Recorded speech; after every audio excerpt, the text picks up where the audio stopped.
श्रीमद्भागवत गीता में भगवान कृष्ण के उपदेशों का वर्णन है जिसमें मनुष्य को जीवन, कर्म, ध्यान, शांति, सत्य, योग और सफलता के बारे में सभी महत्वपूर्ण विषयों को गहराई से जानने को मिलता है। जो ज्ञान किसी भी मनुष्य के जीवन में बहुत उपयोगी सिद्ध होता है। श्रीमद्भागवत गीता में भगवान श्री कृष्ण ने अपने शिष्य अर्जुन को कुरुक्षेत्र में न केवल ज्ञान की बातें बताई, उसके साथ ही जीवन जीने की कलाओं के बारे में भी बताया है। भगवान श्री कृष्ण ने महाभारत युद्ध के दौरान गीता के ये उपदेश अपने प्रिय शिष्य अर्जुन को दिए थे। गीता में दिए उपदेश आज भी उतने ही प्रासंगिक हैं और मनुष्य को जीवन जीने की सही राह दिखाते हैं। श्री कृष्ण के उपदेश हमें धर्म के मार्ग पर चलते हुए अच्छे कर्म करने की शिक्षा देते हैं। कर्म किए जाओ, फल की चिंता मत करो, आत्मा अमर है, इसलिए मरने की चिंता मत करो।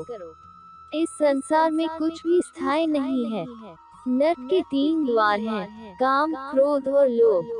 मौन सबसे अच्छा उत्तर है। किसी ऐसे व्यक्ति के लिए जो आपके शब्दों को महत्व नहीं देता, आत्मा का अंतिम लक्ष्य परमात्मा में मिल जाना होता है।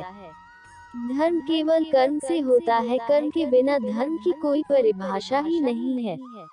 अहंकार करने पर इंसान की प्रतिष्ठा, वंश, वैभव तीनों ही समाप्त हो जाते हैं। मैं सभी प्राणियों के हृदय में स्थित आत्मा हूँ। मैं सभी प्राणियों का आदि, मध्य और अंत भी हूँ। सत्य कभी नष्ट नहीं हो सकता। अच्छा करने से नहीं डरना चाहिए। समय कभी नहीं रुकता। आज यदि बुरा चल रहा है तो कल अवश्य अच्छा आएगा। आप केवल निस्वार्थ भाव से कर्म कीजिए।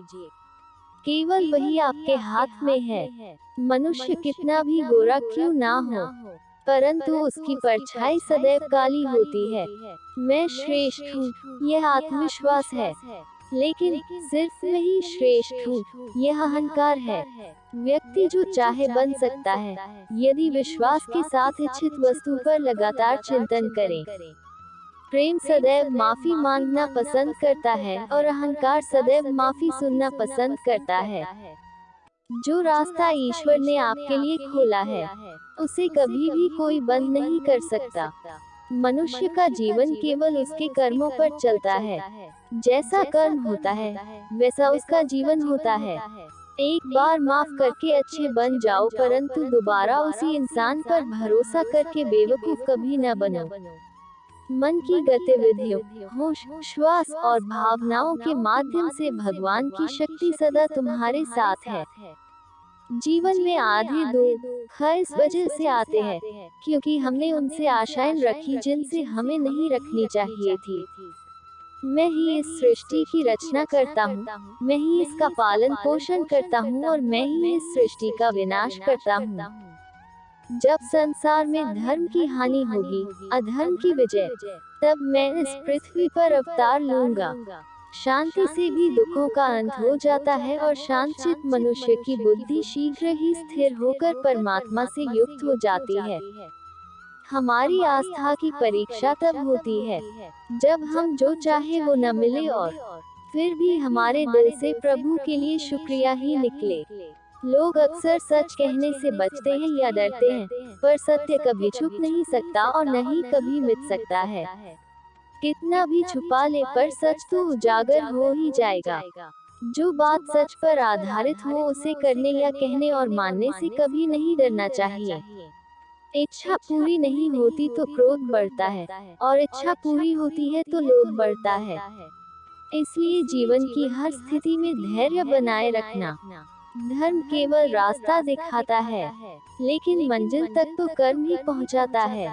वह जो सभी इच्छाएं त्याग देता है, मैं और मेरा की लालसा तथा भावना से मुक्त हो जाता है, उसे शांति प्राप्त होती है। श्री कृष्ण ने कहा है, अगर तुम्हें किसी ने दुखी किया है तो बुरा मत मानना। लोग उसी पेड़ पर पत्थर मारते हैं जिस पेड़ पर ज्यादा मीठे फल होते हैं। स्वार्थ से रिश्ते बनाने की कितनी भी कोशिश करें, वो कभी नहीं बनते हैं। और प्रेम से बने रिश्तों को कितना भी तोड़ने की कोशिश करें, वो कभी नहीं टूटते। अगर व्यक्ति शिक्षा से पहले संस्कार, व्यापार से पहले व्यवहार और भगवान से पहले माता पिता को पहचान ले तो जिंदगी में कभी कोई कठिनाई नहीं आएगी। जिस मनुष्य ने जवानी में बहुत पाप किए हैं उसे बुढ़ापे में नींद नहीं आती। श्री कृष्ण कहते हैं कि मनुष्य को अपने मन को बार बार समझाना चाहिए कि ईश्वर के सिवा उसका कोई नहीं है। परिवर्तन इस संसार का नियम है। कल जो किसी और का था, आज वो तुम्हारा है एवं कल वो किसी और का होगा। विषयों का चिंतन करने से विषयों की आसक्ति होती है। आसक्ति से इच्छा उत्पन्न होती है और इच्छा से क्रोध होता है। क्रोध से सम्मोहन और अविवेक उत्पन्न होता है। जो कुछ हुआ अच्छे के लिए हुआ, जो हो रहा है अच्छे के लिए हो रहा है, जो होगा वह भी अच्छे के लिए ही होगा। मेरे लिए न कोई घृणित है और न ही कोई प्रिय, न कोई निर्धन है और न ही कोई धनी। बस जो भक्ति भाव के साथ मुझे याद करते हैं मैं उनका हूँ और वो मेरे। आप वही है जिसमें आप विश्वास करते हैं। आप वह बन जाते हैं जो आप मानते हैं कि आप बन सकते हैं। अगर तुम अपना कल्याण करना चाहते हो तो सभी तरह के उपदेशों, सभी धर्मों को छोड़कर मेरी शरण में आ जाओ। मैं तुम्हें मुक्ति प्रदान करूंगा। जिस इंसान के चारों तरफ नकारात्मक लोग रहते हैं, उस इंसान का मंजिल से भटक जाना तय है।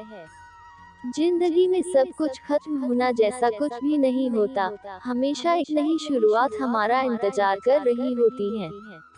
इंद्रियों के अधीन होने से मनुष्य के जीवन में विकार और परेशानियां आती है। सुख दुख का आना जाना सर्दी गर्मी के आने जाने के जैसा ही है। इसलिए इन्हें सहन करना सीखना ही उचित है। निर्बलता अवश्य ईश्वर देता है, परंतु मर्यादा मनुष्य का मन खुद निर्माण करता है। जीवन में वाणी को संयम में रखना अनिवार्य है, क्योंकि वाणी से दिए हुए घाव कभी भरे नहीं जा सकते। मनुष्य उसके लिए शोक करता है जो शोक करने के योग्य नहीं है, और फिर भी ज्ञान की बातें करते हो।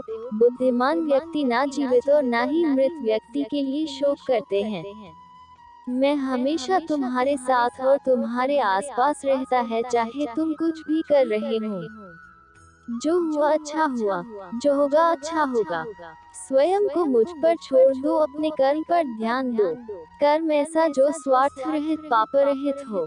जीवन में समय चाहे जैसा भी हो, परिवार के साथ रहो।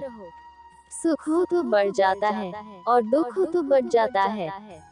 मोहग्रस्त होकर अपने कर्तव्य पथ से हट जाना मूर्खता है, क्योंकि इसे ना तो तुम्हें स्वर्ग की प्राप्ति होगी और ना ही तुम्हारी कीर्ति बढ़ेगी। श्री कृष्ण कहते हैं कि सत्संग ईश्वर की कृपा से मिलता है, परंतु कुसंगति में पड़ना मनुष्य के अपने ही हाथों में होता है।